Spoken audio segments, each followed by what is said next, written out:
Dubai में फंसे भारतीय की हुई वतन वापसी, लौट कर बताया हाल दिल। नमस्कार, स्वागत है आपका हमारे चैनल यूएई खबर पर। देखिए, विदेश जाना जितना आसान आपको नजर आता है उतना होता नहीं है और वहां से लौटना भी काफी मुश्किल हो जाता है कई बार। देखिए, झारखंड के गिरिडीह जिले के बगोदर थाना क्षेत्र के अंतर्गत घाघरा गांव के प्रवासी मजदूर गुरुचरण महतो आखिरकार लंबे संघर्ष के बाद अपने वतन लौट आए हैं। बुधवार का दिन उनके और उनके परिवार के लिए किसी पर्व से कम नहीं था, क्योंकि 3 महीने से बकाया मजदूरी का भुगतान भी कंपनी द्वारा उन्हें कर दिया गया है। गुरुचरण महतो ने घर लौटने के बाद मीडिया से बातचीत में अपने दर्दनाक एक्सपीरियंस को शेयर किया है। उन्होंने बताया है कि दुबई की एक ट्रांसमिशन कंपनी में काम करते समय उन्हें लगातार 3 महीने तक मजदूरी नहीं दी गई। इस आर्थिक संकट के कारण उन्हें खाने पीने तक में दिक्कत आने लगी। जब उन्होंने हक का वेतन मांगा तो कंपनी प्रबंधन ने न केवल टाल मटोल की बल्कि उन्हें लगातार धमकियां भी दी। हालात इतने बिगड़ गए कि उन्हें एक कमरे में बंद करके रखा गया, जहां दिन में सिर्फ एक बार खाना दिया जाता था। इस मानसिक और शारीरिक उत्पीड़न से टूट चुके गुरुचरण ने प्रवासी मजदूरों के हक की आवाज उठाने वाले समाज सेवी सिकंदर अली के जरिए एक वीडियो संदेश जारी किया। ये वीडियो सोशल मीडिया पर तेजी से वायरल हुआ है, जिसमें मामला सरकार और प्रशासन की नजर में आया। झारखंड और भारत सरकार ने तत्काल संज्ञान लेते हुए भारतीय दूतावास और भारतीय और प्रवासी भारतीय मामलों के मंत्रालय को सक्रिय किया है। अधिकारियों ने कंपनी प्रबंधन से संपर्क कर गुरुचरण की सुरक्षित वापसी और बकाया मजदूरी सुनिश्चित कराई है। लेकिन उससे पहले अगर आपने अभी तक अरब टाइम्स ऐप को डाउनलोड नहीं किया है तो फटाफट कर लीजिए। बता दें कि डाउनलोड करने के लिए आपको ज़्यादा कुछ करने की ज़रूरत नहीं है। जाना है प्ले स्टोर पर, सर्च करना है अरब टाइम्स ऐप, वहाँ पर आपको ऐप दिख जाएगा, आप उसे डाउनलोड कर सकते हैं। तो डाउनलोड ना। गुरुचरण ने इमोशनल होकर बताया है कि दुबई से उड़ान भरते समय उन्होंने सबसे पहले ईश्वर का स्मरण किया है। जैसे ही उन्होंने अपने वतन की मिट्टी को छुआ, उनके भीतर एक अजीब सा सुकून उतर आया। गांव लौटते ही उन्होंने अपने कुल देवी देवताओं की पूजा की और परिवार, दोस्तों तथा ग्रामीण से मिलकर राहत और खुशी का अनुभव किया।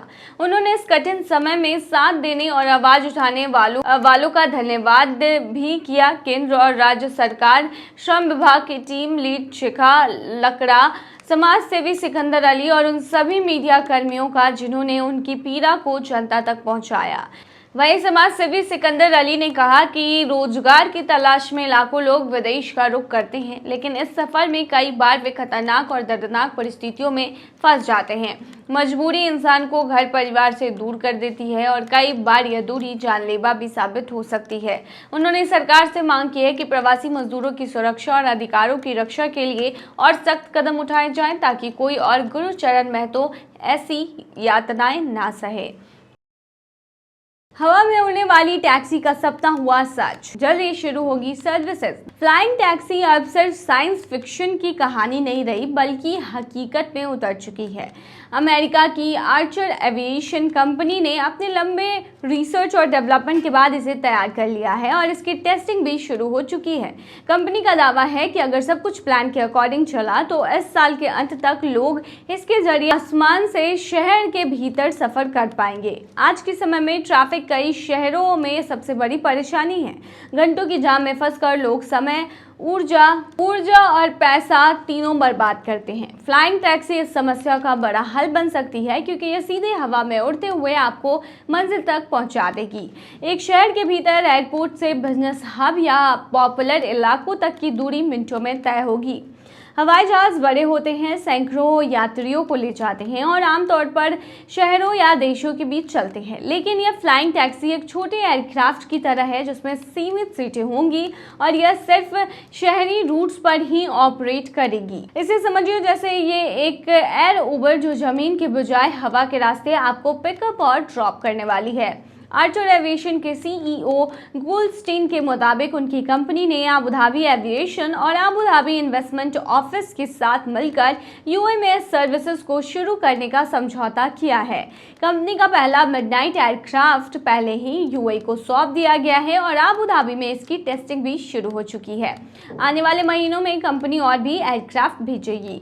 यूएई के गर्म मौसम में इन एयरक्राफ्ट की परफॉर्मेंस चेक की जाएगी। इसके अलावा अबू धाबी से दुबई या अन्य शहरों के बीच संभावित उड़ान मार्ग तय किए जाएंगे। ये टेस्टिंग न सिर्फ तकनीकी सुरक्षा सुनिश्चित करेगी बल्कि यात्री अनुभव को बेहतर बनाएगी। अगर सब कुछ योजना के अनुसार चलता है तो यूएई दुनिया का पहला देश बन सकता है जहां लोग रोजमर्रा के सफर के लिए फ्लाइंग टैक्सी का इस्तेमाल करेंगे। इससे ट्रैफिक, पॉल्यूशन और समय तीनों पर बड़ा असर पड़ने वाला है। तो क्या आप तैयार हैं यूएई में उड़ने वाली टैक्सी की राइड लेने के लिए? कमेंट में जरूर बताइएगा। तो ये थी तमाम जानकारी। बने रहिए ऐसी तमाम खबरों के लिए यूएई खबर पर। अब नहीं आएगा एसएमएस पर ओटीपी। यूएई में बदल रहा है बैंकिंग का तरीका। संयुक्त अरब अमीरात के सभी बैंक जल्द ही एसएमएस या ईमेल के जरिए भेजे जाने वाले ओटीपी सिस्टम को पूरी तरह से बंद करने जा रहे हैं। अब ग्राहक को जब भी डिजिटल पेमेंट करनी होगी तो वो इसे अपने बैंक के मोबाइल ऐप पर जाकर ट्रांजैक्शन को अप्रूव या रिजेक्ट कर सकते हैं, लेकिन उन्हें पहले ये करना होगा। ये नया नियम यूएई के सेंट्रल बैंक ने लागू किया है। सभी बैंकों को 31 मार्च 2026 तक इस नियम को अपनाना अनिवार्य कर दिया गया है। यानी कि इस तारीख के बाद कोई भी बैंक ओटीपी भेजकर ट्रांजैक्शन की मंजूरी नहीं ले सकेगा। इस बदलाव का मुख्य कारण है साइबर सिक्योरिटी को मजबूत बनाना। आजकल साइबर ठग ओटीपी चुरा कर लोगों के बैंक खातों को खाली कर देते हैं। वे फिशिंग, सिम स्वैपिंग और मैलवेयर जैसी तरकीबों से ओटीपी हासिल कर लेते हैं। यूएई साइबर सिक्योरिटी काउंसिल के अनुसार वहां हर दिन 50,000 से ज़्यादा साइबर अटैक की घटनाएं हो रही हैं। साल 2024 में रैनसमवेयर हमलों में 32% की बढ़ोतरी दर्ज की गई है। ऐसे में ओटीपी आधारित सुरक्षा अब सुरक्षित नहीं मानी जा रही है। नई व्यवस्था में जब भी आप कोई ऑनलाइन ट्रांजैक्शन करेंगे, आपके मोबाइल पर बैंक ऐप से एक नोटिफिकेशन आएगा। इसमें आपको पूछा जाएगा कि आप ट्रांजैक्शन को अलाउ करना चाहते हैं या नहीं। इसीलिए ग्राहकों को अब ये 2 काम ज़रूर करने होंगे। अपने बैंक का मोबाइल ऐप फ़ोन में इंस्टॉल रखें, मोबाइल ऐप के नोटिफिकेशन को ऑन करके रखें।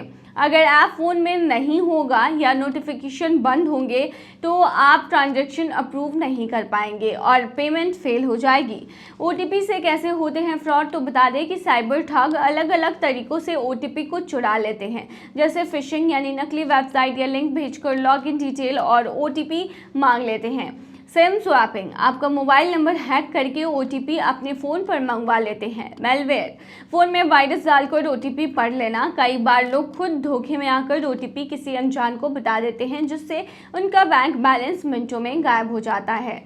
तो कुछ इस तरीके से फ्रॉड हो रही है, जिसकी वजह से ये नया नियम लागू कर दिया गया है, जहां पर अब आपके फ़ोन में ओटीपी नहीं आएगा, बल्कि इसके जगह पर आप एक नोटिफिकेशन देखने को मिलेगा जिसमें आपसे अप्रूवल मांगा जाएगा आपके ट्रांजैक्शन का। आप इसे अलाउ करेंगे तभी ही ट्रांजैक्शन हो पाएगी, वरना ट्रांजैक्शन नहीं होगी।